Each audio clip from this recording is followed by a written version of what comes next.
A bit of a different video for you today. I'm going to basically just pull out everything I take with me to the range on a regular day and show you what I have and use. I'm hoping this makes your range days better because I feel like I have a great time at the range and I never feel like I forget anything. I'm not really going to take a long time on any particular thing. I'm just going to run through them. But if you see something that you want, all the links and discount codes will be on the kit page of my website. Becoming a member of the kit page is the best way to support the channel. So if you want links and codes to everything I talk about on the channel, the link for that is below. Thank you to a new sponsor, Sonoran Desert Institute. If you want to become a professional gunsmith or simply learn to work on your own firearms, an education from SDI can help you get there. SDI is DEAC accredited and nationally recognized. Learn gunsmithing, ballistics, and more through SDI's online programs with hands-on labs and materials shipped right to your door. Links to them are below. Thank you again, SDI. I'd also like to thank Optics Planet. Use code GMEN on their site, or again, become a member of the kit page and get a bigger and better discount code for them there. So jumping right in, I usually train in full kit, which means I'm bringing a plate carrier, a battle belt, and my UF Pro gear. I'm usually wearing 511 boots or shoes, and for my ear pro, I'll either run Peltors or Autos, thank you Optics Planet, or my Safariland in-ear plugs. It just depends on how I'm feeling and when I'm shooting that day. As for the plate carrier setup, I'll usually switch off between my AC1 from T-Rex Arms or my Ferro Concepts V5. I do have two different battle belt setups. One of them's the full multicam one, which you've seen in my other videos, and I do have a new one which I'm building out right now, which is part of my full Ranger Green kit. And both of them are set up really similarly, so it just depends on what color I'm wearing that day. I always do have some type of medical. This med kit is from Live the Creed, and they pack these full of some really good gear, so I always make sure I have this on hand. And a side note on that, I am going to do a run through of a first aid medical video with a professional soon, so stay tuned for that. I do have a Pelican case that I always bring with me. This case contains pretty much everything that I use on a regular basis, and I guess just pulling it all out, I always keep foam ear pro, pack timer. I always keep a range finder with me, some spare ear pro. I always make sure to have a lot of ear pro depending on who I'm shooting with. I tend to shoot with a lot of different skill levels, so I just make sure I'm prepared to supply them with what they probably don't have. We've got spare eye pro,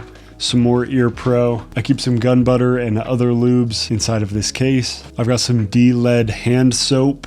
I keep batteries for all the electronics that I have. I've got a fat wrench toolkit with all the needed parts to take down an AR or adjust sights if I had to. I keep lots of Sharpies on me for taking notes or marking targets. Microfiber cloth for cleaning things. I keep a schmuck in here for whatever reason. Right in the Rain field notes journal. I do also keep a couple random parts, like this is a Silencer Co. suppressor spring, a tool for adjusting gas blocks. I always make sure I have duct tape on me at a minimum and a little bit of hockey tape. Some more ear pro. These are Surefires. I have some frog lube paste. I don't really recommend this stuff. I just have it in here because I've had it for a long time. And the last thing is a stapler and extra staples. I do love the Pelican case because it's really easy just to grab it and go, but I don't know if I particularly recommend this exact setup. I think in the future I'm going to upgrade to a bigger Pelican case, maybe the 1535, and I'm going to create an actual setup where I can just grab one case and go. But for now, that is something that has worked really well for me. Moving on, I always make sure I have gloves with me. I also have a foldable table that I just leave in my car, and that's really helpful. I would say that's one of the main things that makes my range day a lot less annoying. It's nice to be able to set things on a table rather than just scatter them around on the ground. Moving on to my actual range bag and other accessories, I have a prone pad from Savior, which I really like to sight in guns with. It folds up super nice. This thing is a game changer if you just want a little more comfort and padding. The range bag itself is also from Savior, which I'm a huge fan of this thing. It does everything I need it to phenomenally. In the top section, you have 2 spots for rifles or whatever long guns you're placing in here. Today, I've just got my main build, which I'll be talking about in another video. In the next section, I keep a couple accessories and then whatever handguns I'm bringing for the day. I also keep things like my suppressor glove, a spare sling, and some microfiber cloths and things like that. In the last and smallest pouch, I have these ammo bags, which you can label, which is super nice, also from Savior. This is also where I keep an additional placard in case I just feel like running that, some additional mags, and usually most to all of the ammo that I'm going to run for the day stays in this section. Depending on the day, I may bring out an actual ammo can, but that's pretty rare. I really try to stick to just the ammo that I bring in my bag. Woven up top here, I have the suppressor case that came with my Surefire 300 SPS. Generally at the end of my range days, my suppressors are pretty hot. So I'll take them off, throw them in this bag so they can cool down until I get home. As for my targets, I still really love and use the red-eye targets that I actually made a video on last year. Those things are still running really well and I haven't had any issues with them. I am going to be trying out some TA targets here in the near future, so I'll let you know how those go. But as of right now, these red-eye targets are awesome. I also use cardboard targets to make sure I'm actually improving and getting better with my accuracy. A couple other things that aren't super necessary but make the range day really nice are cooler with a lot of water. And then one thing that's changed almost everything for me was buying a sun shade tent. I recently got one on Amazon. Super easy to set up, super easy to take down, 100% worth it. There's something to being able to shoot and hang out in the shade when you need to that just makes a range day really good. So I highly recommend you pick up one of these. Along with the shade tent, I usually try to throw in a couple of foldable chairs because it's nice to be able to hang out in the shade and actually sit down if you're sharing targets with the people you're shooting with. That's pretty much everything I bring to the range. This might be overkill for some people. For me, it's just knowing that I have everything that I need for any given situation. Whenever I go to the range, it's not just usually an hour-long thing. I usually spend quite a bit of time there. So I personally just like to have these things. It may seem overkill for some, but for me, it's the perfect range day necessities. It just makes the day more enjoyable, and like I said before, I'm usually shooting with all different skill levels. And some people at the beginning stages don't like standing out in the sun for multiple hours at a time. So it makes everybody want to stay a little bit longer and get some good training in. At the end of the day, I really try to make range days as fun and comfortable as possible for anybody who comes with me, because sometimes that makes the difference between somebody having a good time and wanting to go again or not. I say this at the end of all of my videos, but I encourage you today to not only make range days really effective and good training, but also make sure they are comfortable and really fun, so you and others want to do them more often. The consistency in training is what's going to allow us to become more proficient in protecting innocent life. I do have so much more coming to the channel, like the rifle I had in my bag, plenty more builds in the works. I will see you in the next one.